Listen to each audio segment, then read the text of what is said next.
गांव में एक पत्नी थी, एक पति, दोनों बड़े प्रेम से रहा करते थे। पति पढ़ता था, उसकी पढ़ाई अभी कंटिन्यू थी, चल रही थी कि विवाह हुआ। पत्नी में बहुत आसक्त था, उसका पति बहुत सुंदर थी, बहुत अच्छी थी। एक दिन उसके कॉलेज से ऑफर आया कि आपकी आगे की पढ़ाई लंदन में होगी, आप चाहें तो यहाँ की गवर्नमेंट आपको पढ़ाने, आप अच्छे नंबर लाए हैं, आप योग्य हैं, तो आपको गवर्नमेंट अपनी तरफ से भेजेगी लंदन पढ़ने के लिए। जब ये प्रस्ताव आया, 3 साल के लिए लड़के को जाना था। अब पत्नी को पता चला कि मेरे पति 3 साल के लिए पढ़ने लंदन जाएंगे। ये घटना उस जमाने की थी जब हमारे देश गुलाम था। तो मुंशी प्रेमचंद जी लिखते हैं कि वो लड़की, पत्नी आई, पति से कहा, आपका क्या विचार है, लंदन जाओगे? आपको ऑफर आया, आप जाना चाहो जाओ, नहीं जाना चाहो मत जाओ। पति बोला, नहीं, मेरा जी नहीं करता तुझे छोड़ के जाने का, कैसे रहूंगा 3 साल तेरे बिना, मैं नहीं जाता।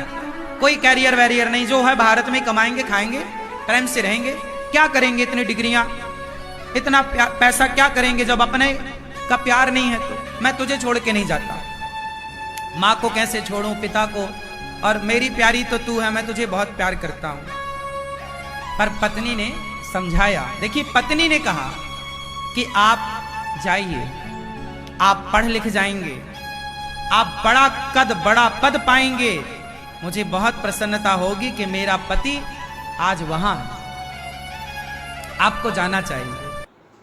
सारे गांव के लोग मना कर रहे थे, सारी समाज मना कर रही थी, और उस लड़के का खुद का मन नहीं था जाने का, लेकिन पत्नी ने उसे मोटिवेट किया, आपको जाना चाहिए, आपके भविष्य का सवाल है। 3 साल की तो बात थी, मैं रह लूंगी आपके, लेकिन याद रखिएगा, मुझे पत्र लिखते रहिएगा।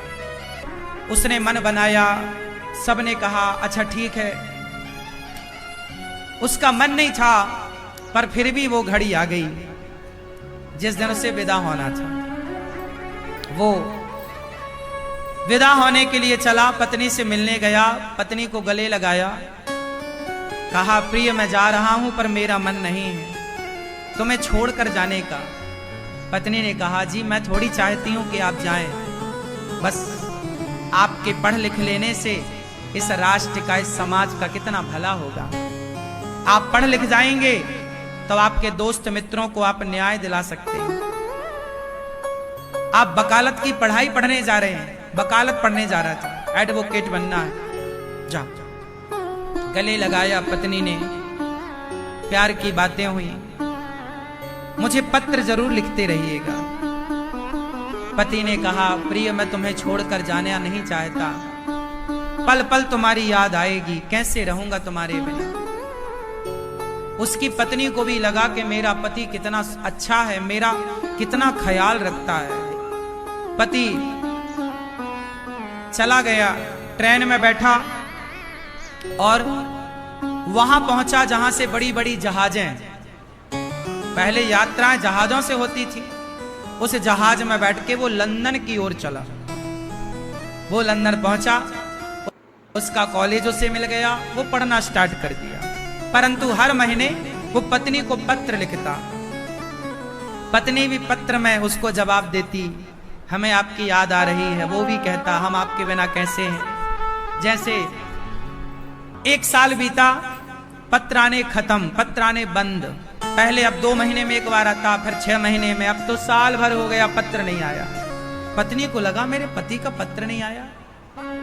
अब जब पत्र नहीं आया तो ये भी पत्र लिखती तो इस पत्र का कोई जवाब ना आया, तो जब जवाब ना आए तो लिखने से क्या फायदा है। पत्नी को लगा पत्र आते थे तब तो मैं जी लेती, 3 साल नहीं 6 साल रह लेती, अब पत्र नहीं आ रहे हैं। पत्नी को लगा कि मुझे जाना चाहिए। वो पत्नी अपने पति को पाने के लिए वो चली, लंदन चली। वो महिला, गांव वालों ने रोका, ना ना मैं आ जाऊंगी, मैं पति को पाने जा रही हूं। वो लंदन पहुंची, एड्रेस तो उसको पता ही था क्योंकि उसके कार्ड आते थे ना, पत्र आता था तो एड्रेस था। अब वो जैसे लंदन पहुंची वो जैसे ही पहुंची उस कॉलेज के सामने, क्योंकि उसे कॉलेज पता था मेरा पति इस कॉलेज में पढ़ रहा है, जैसे ही पहुंची तो उसने देखा कि उसका पति सामने से आ रहा था। उसे लगा गले से लगाऊं, लिपट जाऊं, लेकिन ध्यान से देखा तो उसके बगल में कोई स्त्री और थी, एक लड़की थी, और वो लड़की का हाथ पकड़े जा रहा था। उसने तो ध्यान नहीं दिया, पर इसने तो देखा। अब ये वहीं पर किराए का कोई घर लेके ना आसपास रहने लग गई और वॉच करने लग गई, देखने लग गई। उसको लगा मेरी आंखों ने धोखा देखा होगा, पर रोज उसी लड़की के संग आता, कॉलेज उसी के संग जाता।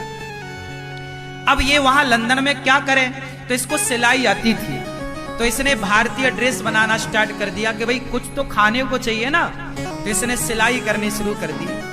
कुछ दिन के बाद वही लड़की जिससे उसके पति का इलू इलू था, वो लड़की आई और बोली, बहन वो अगले हफ्ते मेरा ब्याह है, तो तुम मेरा लहंगा बना दोगी क्या, भारतीय ड्रेस सिल दोगी क्या? हाँ हाँ क्यों नहीं, मैं सिल दूंगी। अच्छा, ये जानती थी कि यही वो लड़की है जिससे मेरे पति का चक्कर है, पर ये बहुत धैर्यवान लड़की थी। इस लड़की ने कहा कि आपका ये जो पति है, शादी इसी से होने जा रही है? वो नाम बताया, हाँ हाँ सुभाष उसका नाम था, सुभाष से आपकी शादी हो रही? हाँ हाँ, बहुत इंटेलिजेंट है, मैं तो देखो कैसी हूं, सांवली हूं, वो बहुत गोरे हैं, सुंदर है। तो इसने कहा कि उन्होंने कुछ बताया नहीं क्या?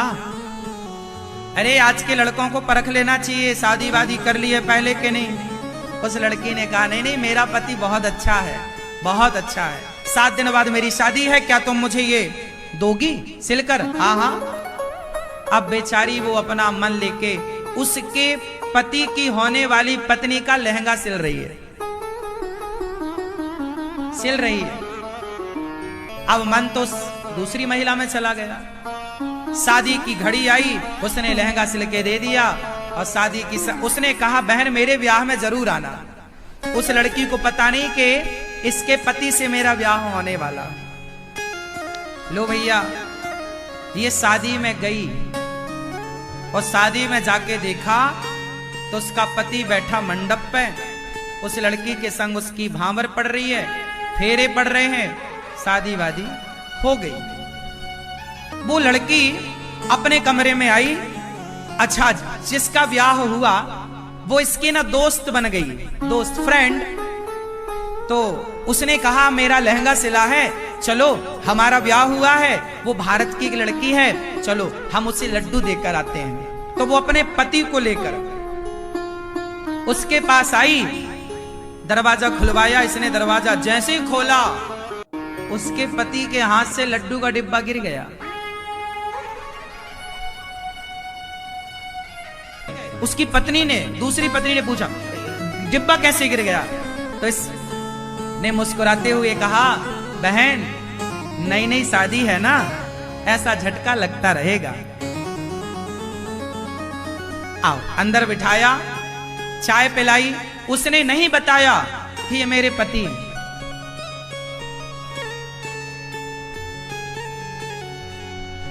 उस लड़की ने कहा, बहन तुमने मेरा लहंगा सिला, मेरी शादी में आई, बहुत अच्छा लगा, देखो मेरे पति कितने अच्छे हैं।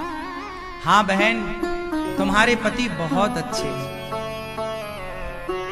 भगवान करे कि तुम्हारे पति अच्छे ही रहें, क्योंकि कुछ लोग समाज में ऐसे हैं जो प्यार का इजहार किसी से करते हैं, साथ जीने और मरने की कसमें खाते हैं, पर साल 2 साल में ही अपने रंग बदल देते हैं।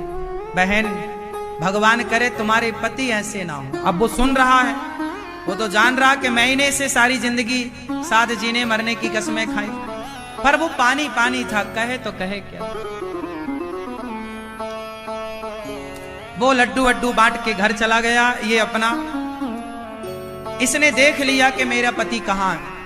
इसने दरवाजा बंद किया, किराए का घर था, किराया दिया, जिसका था दिया, और अपने किराएदार मालकिन को एक डिब्बी देती है, बहन वो मेरी सहेली आएगी कल, तो ये डिब्बी उसे देना और ये पत्र देना, और ये वापस भारत की ओर रवाना हो गई। उसका पति ना उसे नींद ना आई, उसको लगा मेरी पत्नी कितनी अच्छी है कि मेरा पता लगाते वो भारत से लंदन आ गई। और देखो उसने मेरे बिना किसी और से आंखें ना मिलाई, और मैंने उसके बिना साल 2 साल में किसी और लड़की से प्यार करके शादी कर ली।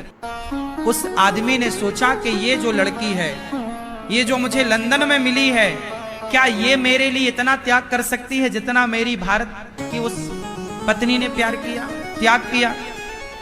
वापस आया कि चलो सॉरी बोलूंगा, माथा चरणों में रखूंगा, माफी मांगूंगा।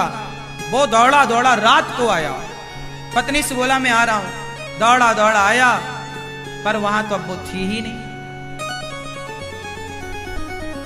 मालकिन ने कहा कि भैया ये कागज दिया है और ये कुछ डिब्बा है। उसने खोला तो शादी का जोड़ा जो उसने अपनी शादी में पहना था, अपनी शादी में जो उसने लाल शादी साड़ी वाड़ी पहनी होगी, वो सब जोड़ा रखा, सिंदूर की डिब्बी दी, और उसने लिखा अपनी सहेली को, मतलब उसकी पत्नी को, कि बहन तुम्हारी जोड़ी अमर रहे, और अब मेरी इच्छा है कि तुम्हारे ही शुभ हाथों से, तुम सुहागन हो, तुम पतिव्रता हो, तुम्हारे शुभ हाथों से ये सिंदूर, तुम ये शादी का जोड़ा एक नदी में, जलाशय में विसर्जित कर देना। क्यों? तुम्हारा घर बस गया, तुम्हारा जीवन सुखमय रहे।